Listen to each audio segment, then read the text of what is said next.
What's up, everybody? Winter Major, about 10 days away. It's coming up pretty quick here. And because of that, I've been doing a lot of thinking about just different teams, results, variations, and how things can all play out. A couple things with the international competition is that it's always really difficult to, I guess, talk at length when it comes to who is going to win and who's not going to win. I think as you get further and further into the competition, primarily majors and obviously world championships, whether it be wild card or otherwise, there is some like pivotal moments in the play that determine who ends up making it further along. Stuff like who's in your group, as well as, hey, this one result could be make or break. Hey, when you get into this final bracket, you're talking top 12. The difference between top 8 and playing against a team, like you're talking coin flips. Who's playing better on the day? Who's making those adjustments? It's pretty grueling. There's not a lot of leniency to this. And although this event is going to go over the next 5 days, it's going to have a live crowd for the first time. I figured it'd be a good idea to fully express how I feel about all these rosters. And the easiest way to do it is visually. So we have a tier list that we're going to be doing today, where I've got the 16 teams that are going to the RLCS. And it's not necessarily a prediction. It's more so just my personal feelings on how likely teams are to not only win the entire event, if they're going to get top 4, top 8. And it's going to be hopefully giving a differentiation and some explanation about why I think it is that teams can make or break. A lot of that is also going to be displayed on the side with the groups on the side, because I do think certain groups are going to be the determining factor more than the team itself. Because I do think there's going to be some teams that I'll have in bottom 4 that I think are just as likely to make it further. But because of the teams and the people that they're playing in their group, it's going to make it really, really difficult for them to progress forward. So it's going to be a tough one, but hopefully this makes sense as we go through. So with that said, let's jump into the actual tier list and kind of show you what I'm talking about. So on the right hand side, this is more so just for me, so I can talk about it with a reference. And then I've got all the teams, 16 of them here, all talking about who I think is going to progress through. And instead of your standard tier list where we go F or S to F or whatever you guys want to do, I've got it separated by parts in the bracket. So if you don't make it out of groups, you are bottom 4. If you do, top 12, top 8. This is technically top 6, but I want to do top 4. So this is, I guess, we could do what, 5 to 8, I guess, if we want to classify that way. So any of the teams that get eliminated in this section are technically like top 6 area, but maybe we'll just add another row. Let's do that. Let's add another row. So we've got a different classification for each part of the bracket. People that I think are most likely to end up here. People that I think are most likely to be, because this is like top 3. I'm going to put top 3, 4 all in the same area. Top 6, 8, and 12. With that, and the way that it applies, this is going to be a little bit more difficult because I do think there is going to be certain teams that are kind of on the cusp, both sides. And it's more so me wanting to put the classification of where I think teams will end up finishing and why. So we're going to probably go from bottom 4 and up, primarily just because of how I feel on the teams. The easiest one to talk about, and I know it's unfortunate, is Detonator. This one I think goes both ways. We did do replay analysis recently on them in Tokyo Verde, and they do a lot of really good things. The difficulty I have is when you have teams from APAC coming in, when they come into the scene, are going to be exposed by a lot of things. Now, the nice thing is if they do get some good practice and boot camp time, there is some things that they can refine and make very easy on themselves. My biggest flaw with them is they put themselves out of position a lot and they force things a lot. The reason why I like Tokyo Verde and when I watch them play is they are very patient about their decision. They don't feel as forced or as panicky. They feel very comfortable when playing their matches that just keep clean rotation. You know, we don't have to force this challenge. We don't have to do these things. And it allows them to keep rotation and actually apply pressure. I think it's why they looked as good as they did against G2 in their last series. The difficulty I have with Detonator is they do go with some very generic, very straightforward play. And when things don't go in their favor, it falls apart very quickly. With that said, I do think they can play upset here and there. I do think they have the ability to take a couple games off. I think they're fully capable of it. They're not a bad team. But then I look at the teams they're going against. FaZe Clan, Queso, and V1. All super aggressive, super disruptive, in your face. They're going to have to try to find a way to keep up pace. And even if they do, teams like V1, FaZe, Queso know how to slow it down and make it chaotic. But you look at V1, they've got a team like Calm, or a player like Calm. Queso's got Rise. FaZe Clan has all 3 of them. But like that disruption is very, very difficult for Detonator. And in a team that is struggling against Tokyo Verde at times. I think you look at the contrast of it, they might just get completely overwhelmed. Now, saying that, hopefully leading up to it, they do find ways to make those adjustments, and the exposure to the mainstream with boot camp and stuff hopefully allows them to get more associated to it. But it's a lot. I think this group is a lot for them to handle. So not only is it to make sure, I think the exposure to the mainstream is going to be a little bit difficult in the major regions. The group they're in there dealt a pretty rough hand. It's pretty tough. With that said, though, I do think it is possible for them definitely to take off a game. I don't foresee it happening, but I do think it's possible. Up next in bottom 4 is probably going to have to be... Honestly, I don't know if I'm going to do a bottom 4 other than Detonator. I think Detonator is probably a shoe-in for that. I would then put in top 12 multiple teams. I'm going to separate these. I'm just trying to allocate right now how my brain's feeling about things. See if I want to make adjustments. So understand this isn't me trying to make a tier list of who I think is going to progress further or not. So let's start with KCP and Team Secret. So KCP, I do think, has better upset potential than a lot of people want to give them credit for. I look at KCP and I do think they're extremely underrated. Primarily, the struggle I have for them is this is a first time glance at the team when it comes to international competition. Ground Zero, I think, always gets a little bit more respect due to the fact that you've seen people like Torres do it for so many years. This is the first year that Torsos has not made the international representation for OCE. So Super Late, or Lackey, I think they call him. I don't know if it's right or not. Banana Head and Scrub. This is going to be kind of an overwhelming thing. But despite that, they are very fast, very mechanical. There's a reason why they are here compared to other teams, and they are trending in a very good way. And they also, despite getting picked up by an organization and being paid, still are living up to the result. And that, I think, is important. All they need is one match, maybe two, to win a tiebreaker to progress forward, which I do think they're capable of. I have some concerns about other teams, but I will say, looking at it, it is more likely that they will be bottom 4. I think they have capability of playing that one upset and getting top 12, but that is why I'm putting them there as compared to bottom 4. Like, no matter which way I look at it, I just don't see Detonator making it into the bracket stage. I can't see it. I don't think they're capable of it. Based upon, even if you put them in other groups, I don't see it. While I look at KCP, and I think KCP has that potential.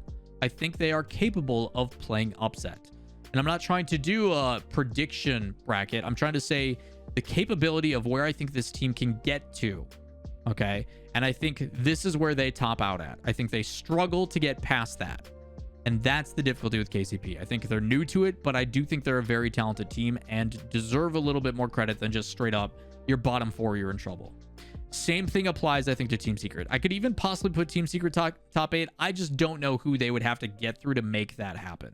Because I think Team Secret's also pretty fun representation. We are seeing a little bit of different teams coming through to the international major, which is exciting. I think Sadness, Knight, and Math are all very talented. Math has been here before.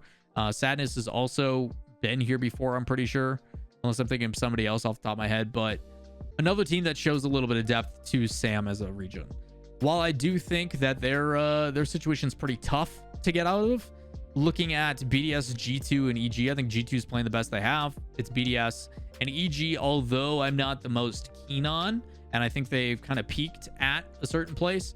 This is EG's chance to showcase that they are more than just the team that gets to the top teams and then falls off. I think EG is kind of the team to beat by Secret, but EG also has a very consistent play style. So the low expectations, super consistent, is why I have them top 8 instead.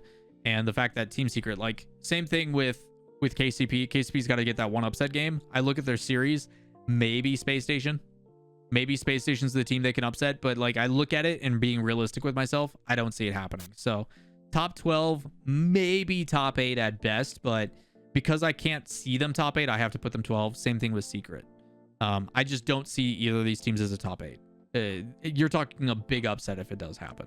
And everybody else there, I think, is fine. I think top 8's going to have a lot of different teams that I could probably throw in the mix, and then we'll start mixing it up here. So I'd probably put you there. I'm happy with you there, you there, you there. Endpoint could do top 6.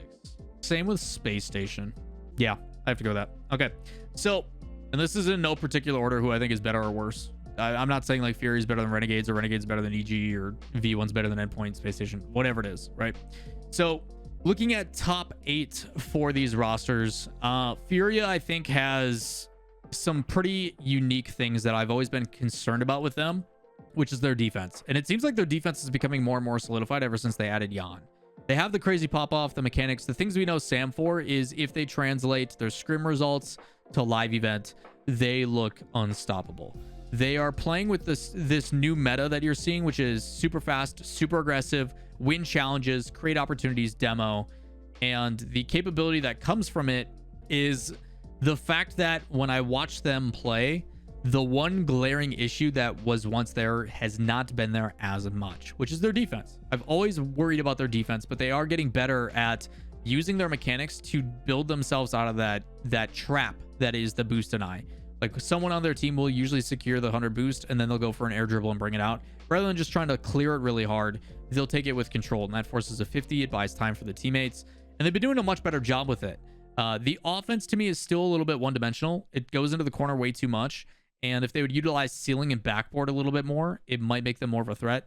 But when they are feeling good and they do have solo plays, that's when I think they look their best. The ability for them to facilitate the field with their mechanics is something that I think they can lean heavily into, because it will force the other teams to respect the fact that you have someone like Yan or whoever else on that team. It honestly doesn't matter between Kyle Card and Yan.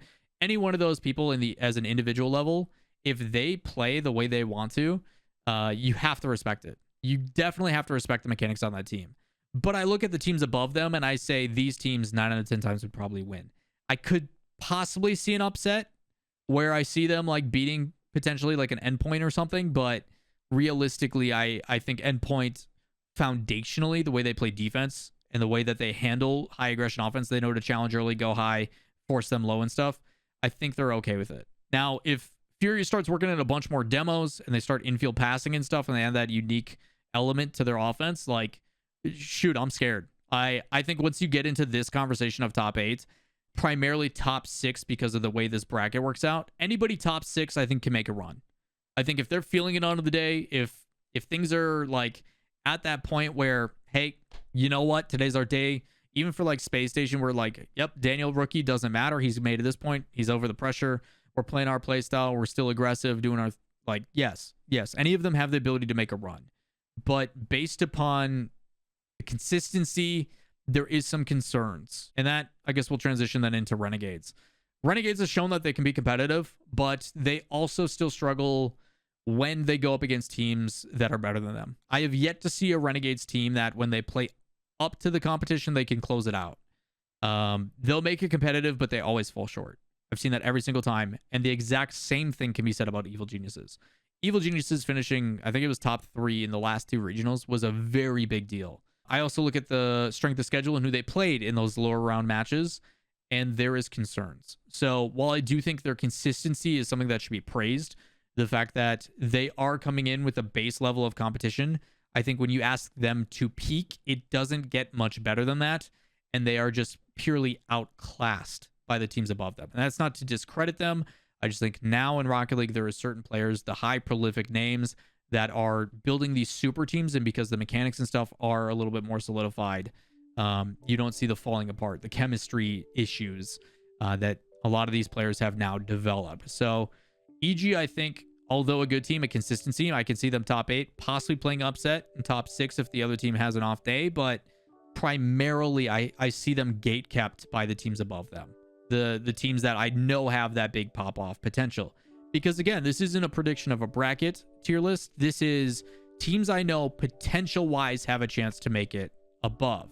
And that's why it's really difficult to go in the next stage, because all these teams here, I could probably even put FaZe in there, have shown to me that they have the chance to win it all. V1 has done it, Endpoint's done it, Space Station not as recently, but they've shown that they can be competitive, and FaZe also has shown they've done it. On international competition, usually Cypical plays a little bit better. So does Reddles. So does Arsenal. Daniel is, to me, a minor concern. I don't think the pressure of LAN is going to get to him when he's got the teammates and the support staff he does with Chrome. I don't think Space Station is going to have to worry about the mentality side of things. I think they're fine. I think all these teams have very good staff behind them to keep them motivated. The concern I have with FaZe, Illusion was a very large vocal leader for them in fall. I can't ignore that. I am a little bit concerned who is going to be that vocal lead for FaZe. AXB is also a quiet guy. He's also much older and more mature. I think he's 25, 26. So hopefully that maturity keeps them calm and collected and helps with the tilt side. Sipical is a good player on land, but we've also seen him get to a certain point and then it stops. Is that Sipical's fault or not? The fact that he's now being paired with two extremely mechanical players. If you guys did not watch Fear's 1v1 tournament, The Swamp, with AJ, they are capable to do some pretty insane things. Are they going to have the space to pull that off? Are they going to be less one-dimensional? Because what made FaZe so good for me personally at the fall split was the fact that Illusion also got up and was involved, and because he was going for solo plays and flip resets, it made the other two that much more threatening. It's one more thing people have to worry about. Sipical has that capability, and I think both AJ and First recognize that. So I am curious to see what version of FaZe we get, but I cannot strain enough on land what it is like, especially in a live crowd environment, what it is like to have someone who is vocal that can keep you guys in a really good place mentally, and how you can push past certain things. Because when people get down, they get really down at live events, especially if the fan base is not behind them. I think FaZe is going to be fine with that regard, but I do have some concern with FaZe. Again, this is not results. This is what I think they are capable of, and I have to have some differentiation. I could see FaZe. I could see any of these teams top 4, but I think based upon what I'm seeing right now, again, with boot camp and everything over the weeks, it'll completely change. Wednesday afternoon, we're going to be watching both V1 and Endpoint play in a scrim for an hour. That will hopefully provide some fun insight, but we all know scrims only go so far. So looking at these things, this is where I have them based upon the winter major results. If they get past that, yes, I think they're capable of it, but I do not see them winning the whole thing. I can't see any of these teams winning the whole thing based upon the other teams that are in their way. That is what I'm looking at. But when it comes down to this final bracket, how things are going, yes, I agree with Winter Drums. It is a coin flip. These results, 100%, because as talented as the teams are, is a coin flip. It's not NA versus EU in my brain. It is who's playing better on the day, who plays for the upset, who can make those adjustments, whose coach is on point in identifying issues that they need to make adjustments. It is extremely competitive. Everybody should be extremely excited for these matches to play out because they're going to be incredible. They will be very, very entertaining, and having a crowd there to celebrate it is going to be even better. Top 4, G2 and Sandrock Gaming. G2, I really, really enjoy right now. I really like G2 right now. G2's offense looks just as good as it did Season 8, Season 7, Season 9. That era of Season 7 when they were averaging like 15, 18 shots a game, super dominant, all that kind of stuff, I think is a really good place. Nothing against Jazzo. I think Jazzo is a phenomenal coach, but I think Sathu suits the needs of the team a lot better. Jazzo, I think, is a phenomenal support staff. He's there for vibes and is awesome in that regard. But having someone like Sathu who can recognize the play and do some really exciting things in that regard, where he's like, I am a player. I know how this game plays at this level. I can provide you direct information and recognize things. No discredit to Jazzo. He's just not at the same level of competition that Sathu has been. Sathu being a former player. So I do like the fact that they are bringing in a different element, and a lot of the things that I've seen from G2 by watching their scrims and going over their replay analysis, their defense has gotten so much better. I've always been impressed by G2's offense. The way that JNAPS, Chicago, and Atomic have worked in that team, I'm impressed. Straight up, I'm impressed. They look really, really good on offense. And the concern has always been you overextend a little bit too much, you get cut off with a counterattack, all that kind of stuff. I just don't see it happening as much. Their defense has actually become really solidified. The rotation under pressure has gotten a lot cleaner. They're doing a really good job of considering like, okay, I have to grab this boost so we can sustain this. And then the guy who does that vies for a ton of time. Like, having Atomic to that team is such a huge bonus.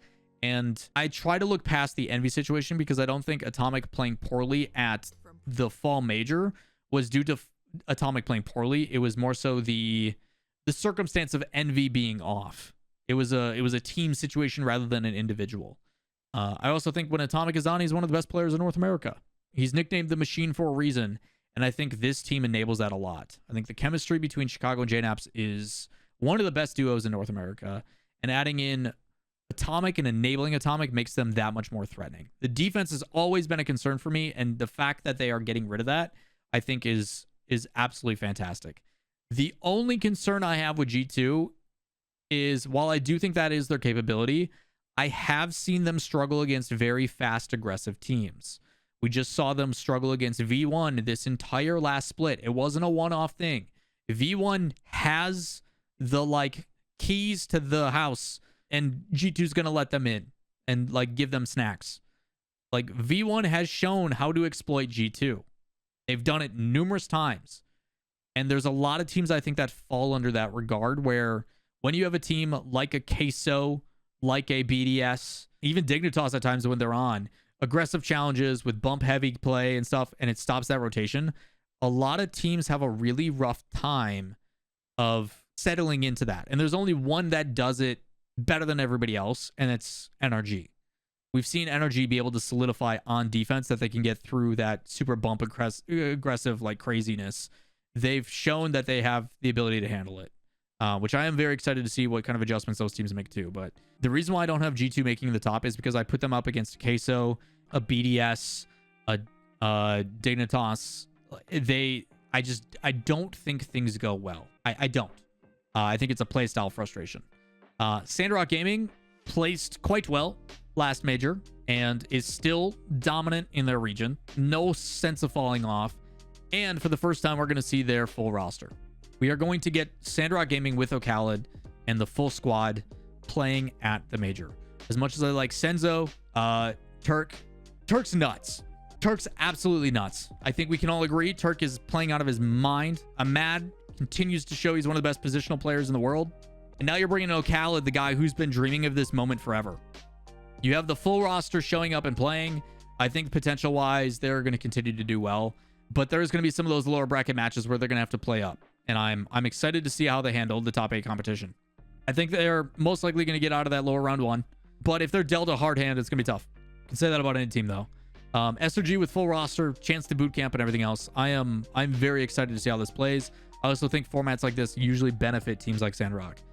We'll say still concerns with Sandrock. When they get disrupted, some concerns. Definitely some concerns. I think the benefit of having their full roster, though, is they are going to be more so used to the having to make adjustments mid-series. Talent-wise, they're fine. They're a very talented team. They have the ability to make adjustments mechanically. Can they do it when it comes to play style?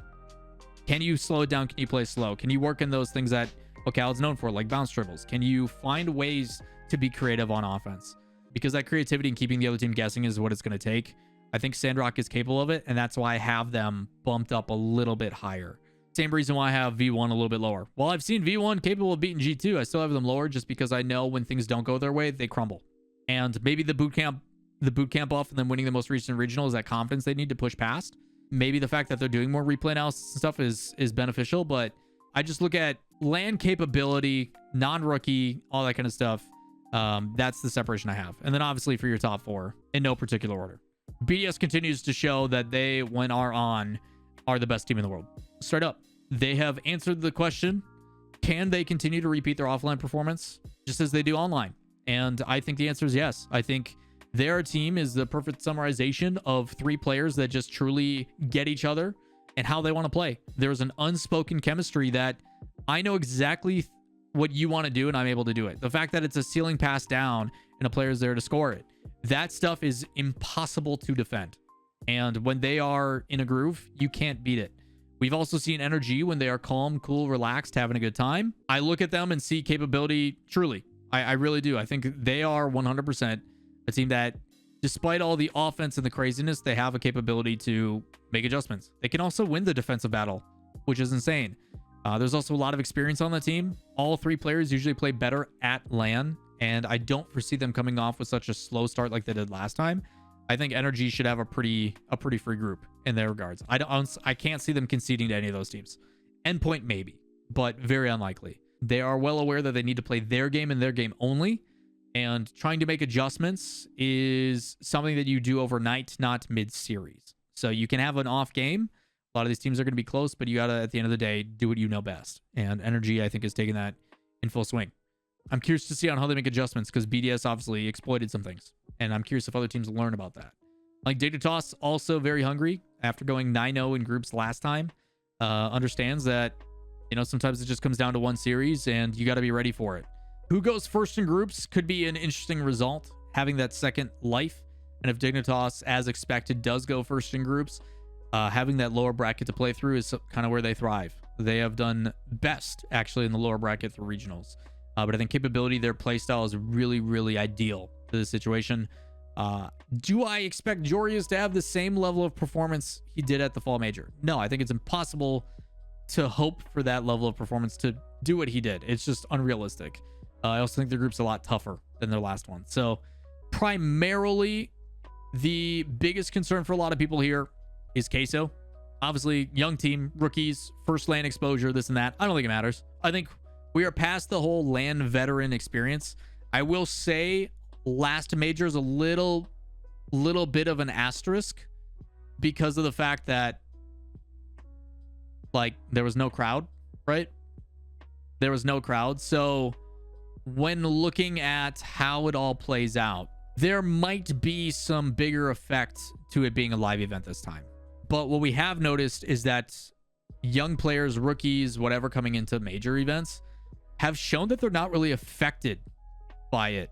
There is some concern with that, with a live crowd, but based upon the situations that they are getting into and the teams that they are playing, they continue to show success and do what they do. And the other side of things too is we said the same thing about BDS. We said the same thing about BDS. Rookies haven't seen it. We don't know how they're going to play, blah, blah, blah. They won the whole thing. Why can't Queso do the same thing? And I look at their play style, look at the way they're playing, and I think it's the same. I think Queso is truly capable. You don't be that consistent and just fall apart immediately. Unless the crowd thing does take them back, but I just don't see it happening. I would be surprised if it does. I am transitioning my mentality towards the rookie, hey, they're a rookie on land, they're going to be overwhelmed, blah, blah, blah. But I'm pretty confident about Team Queso. It's also the team I've got my eyes on the most, probably a lot of others. They got a target on their back. So maybe they like that, maybe they don't. Either way, some adjustments probably could be made. I wouldn't mind putting FaZe probably maybe a little bit higher. I think that team's got a lot of talent, but I do have some concerns on the mentality side of things. People think this is a V1 bias stream. Yes, it's been a long time for V1 since the last regional, but it's been a long time for literally everybody else too, so it's a null point. I just see what that team has done and how they are playing together, and despite not looking the cleanest, they still find ways to beat teams that I have above them in the rankings. So people want to call it bias, but that's always going to happen here just because I cast for them. So let it be. I think everybody who thinks FaZe should be higher is also extremely biased. Everybody has their own biases in some capacity, but based upon that is what I have for your teams who I think are most likely to end victors in the event. I think Energy is the 4 favorites alongside Queso, Dignitas, and BDS. Rightfully so. These aren't in any particular order from left to right on who I think is higher than others. If you guys want, just so it looks less biased, I could put V1 down here. I don't think it matters. I think they're all considered top 6 capable. But again, looking at all these teams, this isn't meant to be these teams are going to win, these teams are going to lose. It is capability wise, the potential that I see in them. This is where I think they will be within one game. Like, hey, these teams have a chance to either be here or here if they win or lose, depending on the series. Same things for all of these. V1 could easily be top 8. They could be top 4 if they win that and get that upset match. But if I was a betting person, yes. If you're putting odds on one of the teams, these are the 4 that I think that are in that conversation. So this is, yeah, it's like an odds sheet. If I am talking about who I think is most likely, you're going to take some bets and you want teams to win, this is how I would have it done. And these, again, are classified by their row, not their placement in the row. So, again, that is who I have. That is what I've got.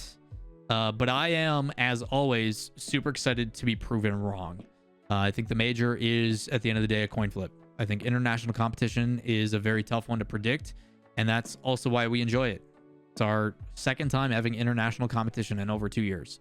That's a very exciting feeling. It's the first time with a crowd. Are we going to get unique chants and stuff? We'll have to wait and see, but I am very excited for this event. I think there's a lot of really cool things, and if you guys are going to be there, make sure you say hi. So with that said, that is what I have for my I don't even know what kind of tier list we want to call this, my most likely to win tier list for RLCS. Either way, that is going to do it for this video. If you guys enjoy this type of content, let me know in the comments down below. Let me know if there's any teams that you think should be bumped up a lot versus a little, or you guys are in agreement. Let me know in the comments down below. And while you're down there, if you enjoy the content, give it a thumbs up, hit subscribe, turn on notifications, and come join us on Twitch, twitch.tv/LAWL, where we stream every day but Tuesday and Sunday, unless we got casting stuff going on like this week. So with that said, we'll catch you next time. Peace.